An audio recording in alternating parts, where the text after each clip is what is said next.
Kaibigan, ito po sample ng virus at bacteria. Alam nyo, parami ng parami ang mga sakit sa paligid natin. Patapang ng patapang itong mga bacteria. Tingnan po natin. Pag lalong tumatapang, lumalakas ang bacteria, kailangan tayo gagawa ng mas malakas na antibiotics. Dati nga, simpleng penicillin lang, kaya na. Ngayon, iba na ang mga bacteria. Bakit tumatapang? Bakit nagkakaroon ng superbugs o tinatawag na antibiotic resistant? Ba't sila lumalakas? Partly, kasalanan din po natin. So, tingnan natin. Palagay natin merong infection. Okay? May umuubo. Meron siyang bacterial infection. Nalanghap natin. Napunta sa baga natin to. Tapos magkakapulmonya tayo dito sa baga. Nahirapan tayo huminga. Lalagnatin tayo. So, hindi lang isang bacteria ang pumasok dyan. Daan-daan, libo-libo. So, pag libo-libo yan, pumasok dito sa katawan natin. Ito po ang sample. Ito mga kulay blue, ito yung mga mahihinang bacteria. Merong iilan dyan matatapang na strain, itong kulay orange.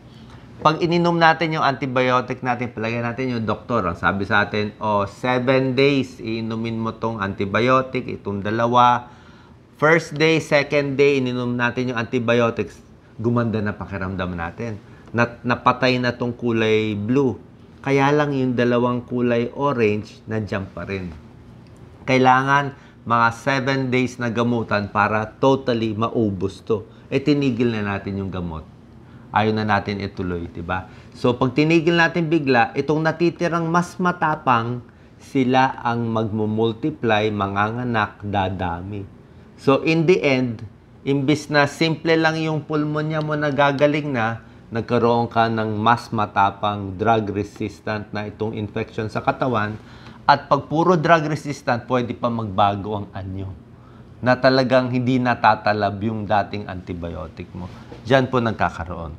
So, bakit nagkakaroon ng antibiotic resistance? Maraming dahilan. Number 1, mali yung pag-inom. Imbis na 7 days o 14 days, gagawin na lang 2 days, 3 days. Okay? Depende po yan sa sakit at sa konsulta nyo sa doktor kung gaano katagal iniinom. Isa ding problema yung basta-basta iniinom yung antibiotics. Meron ako naririnig, kahit daw sa sakit sa katawan, antibiotic. Kahit ano naramdaman, antibiotic. May kakilala ko, araw-araw nag-antibiotic. Nag-amoxicillin siya, 250 mg. Wala lang, kala niya pampagaling sa kanya. Ang problema dyan, everyday siya, madalas siya gumagamit ng antibiotic. Hindi kailangan namamatay lang itong mga mahihina. Lalong lumalakas, patapang ng patapang yung mga bacteria at mikrobyo sa katawan niya. Kasi nga, overprescribing of antibiotics, wrong use, kulang yung araw, at meron din tayong problema pag yung mga alagang hayop natin binibigyan ng antibiotics. Virus or bacteria? Ito nga yung virus, ito nga yung bacteria. Ang pwede lang po ang antibiotic kung bacterial infection. Anong mga sakit to? Ito sa baba, urinary tract infection, kadalasan bacteria yan. Sore throat, tonsillitis na merong mga nana sa lalamunan, yes, antibiotics. Pulmonya, yes, antibiotics. Pero kung sipon-sipon lang, hindi kailangan ng antibiotics. Konting ubo-ubo, konting allergy, hindi po kailangan. Lalo na yung flu, trangkaso, muscle pain, hindi po kailangan So, titipirin mo lang yung paggamit ng antibiotics. Gagamitin mo lang pag kailangan para mabisa para sa'yo. Okay? Isang sakit na kailangan ng antibacterial, pero iba naman to. Tuberculosis, bacteria din to. Pero ang gamutan niya, hindi 1 week 6 months. Yung iba, 9 months. Sabi nga ng mga pulmonologists, kailangan, pag iinom ka ng gamot laban sa TB, kailangan 6 months mo tatapusin. Kung 6 months ang course mo. Oras na gawin mo lang 2 weeks, 3 weeks, hindi po. 2 weeks, 3 weeks, mapapatay mo lang konti, dadami yung matatapang. At yan ang naging problema natin sa Pilipinas. Sa Pilipinas, hindi makatapos ng full course ng TB, kahit libre na nga, minsan baka hindi makabalik sa health center, naubusan ng supply, hindi makapunta, walang pamasahe. Dahil diyan, Pilipinas, isa sa pinakamataas sa multi-drug resistant TB. Ibig sabihin, itong bacteria ng TB, sobrang tapang, baka hindi na magamot. Kung magagamot man, matagalan. Baka 1 year gamutan na to. So, 27,000 Filipinos, ang na-diagnose pa lang, pero marami pa yan, hindi na-diagnose. Multi-drug resistant TB, 2017 pa yan. At kailangan na mamahaling gamutan ngayon, 160,000 to cure. At ibang gamot pa ibibigay. Hirap po.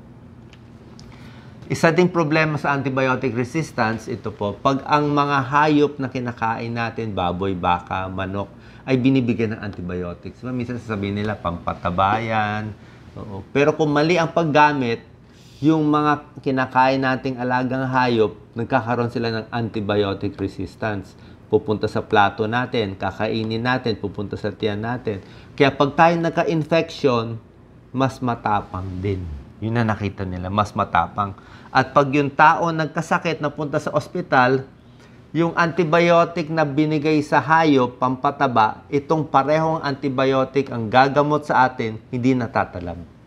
Wala nang bisa itong, palagay natin, antibiotic may mga grade yan may mga umpisa, may mas matatapang, may patapang na patapang to So, hindi na po pwede kasi tumapang na siya So, kailangan mag-imbento pa ng mas matapang, mas mahal pa. Kasi nga, naabuso.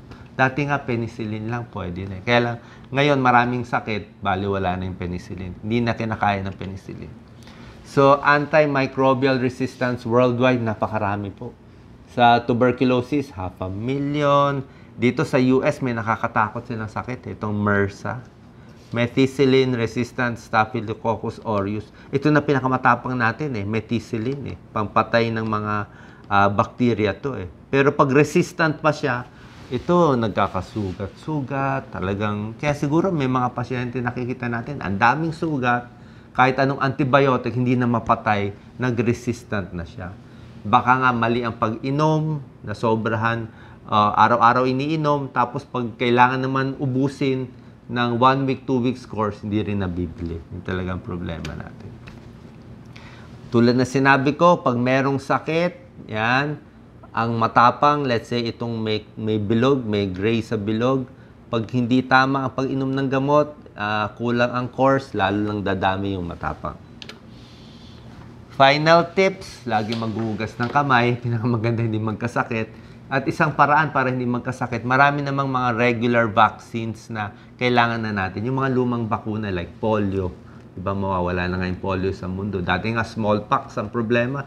Mabuti na wala na yung smallpox dahil sa bakuna, polio, gusto natin matanggal sa mundo. Tigdas, kailangan na magpabakuna. Flu vaccine, pneumonia vaccine, at yung mga regular vaccine. So use antibiotics appropriately.